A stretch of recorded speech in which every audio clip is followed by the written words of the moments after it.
Hai teman-teman, aku mau jelasin tentang prinsip pemungutan pajak dan belanja pemerintah nih, disimak yuk. Nomor 1 yaitu ada prinsip keadilan dan kebaikan. Prinsip keadilan yaitu relevan dengan yang disampaikan Adam Smith, yang dimana pajak hendaknya dilakukan berdasarkan kemampuan wajib pajak. Yang kedua dalam prinsip kebaikan perpajakan yang disampaikan Ibnu Khaldun, bahwa masyarakat dapat menikmati langsung hasil pajak melalui penyaluran. Yang kedua itu ada prinsip biaya pemungutan yang rendah. Prinsip keringanan pajak yang dikemukakan oleh Ibnu Khaldun ini relevan dengan prinsip convenience of payment yang disampaikan Adam Smith, di mana pajak hendaknya memberikan kenyamanan bagi para taxpayer dalam membayar pajak. Adam Smith lebih menekankan waktu pembayaran pajak yang sedekat mungkin dengan saat diterimanya penghasilan.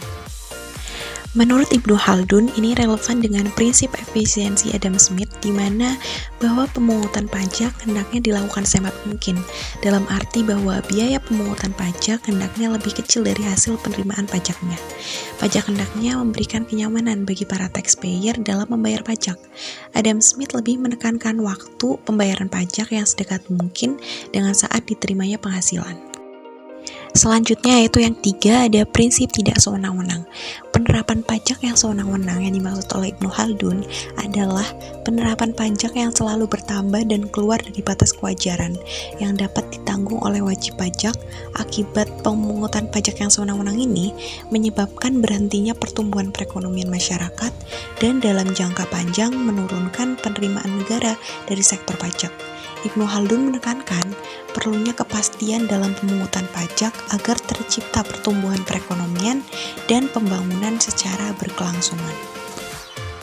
Yang selanjutnya yaitu belanja pemerintah. Berdasarkan jenisnya, belanja pemerintah dibagi menjadi yang pertama itu ada wastafel spending, kondisi di mana belanja pemerintah memberikan manfaat yang lebih kecil dibandingkan dengan biaya yang dikeluarkan. Bila pemerintah mengeluarkan biaya sebesar 1 miliar untuk transportasi umum, ternyata kemudian manfaatnya hanya sebesar 700 juta, maka dikatakan bahwa terjadi wastafel spending sebesar 300 juta rupiah. Yang kedua ada productive spending. Apabila dari belanja pemerintah memberikan manfaat yang lebih besar daripada biaya yang dikeluarkan, contohnya adalah pembangunan jembatan umum yang membutuhkan biaya sebesar 500 juta rupiah, ternyata kemudian memberikan manfaat sebesar 900 juta rupiah. Hal ini berarti terjadi productive spending sebesar 400 juta rupiah. Yang selanjutnya yaitu biaya pemerintah, yaitu transfer payment. Yaitu transfer payment adalah apabila jumlah manfaat yang diterima dan biaya yang dikeluarkan pemerintah itu sama besarnya.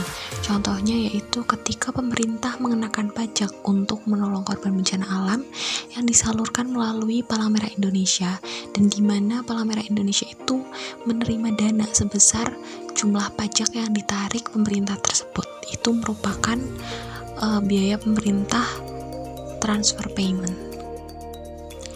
Tadi kan sudah belanja pemerintah berdasarkan jenisnya.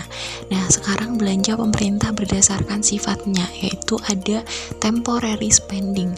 Temporary spending itu apa sih? Temporary spending itu adalah pembiayaan yang hanya dilakukan untuk satu kali waktu saja atau sekali saja dalam satu waktu. Contohnya yaitu pengeluaran untuk pembangunan jalan raya, untuk pembangunan jembatan, dan pembangunan infrastruktur lainnya. Oke teman-teman, untuk materi yang terakhir itu ada permanent spending. Ini termasuk dari belanja pemerintah juga, yaitu pembiayaan yang dilakukan oleh pemerintah secara terus-menerus dalam periode tertentu. Contohnya yaitu biaya untuk pemeliharaan jalan raya yang harus dikeluarkan setiap tahunnya. Ya tahulah ya gimana jalan raya yang ada di Indonesia.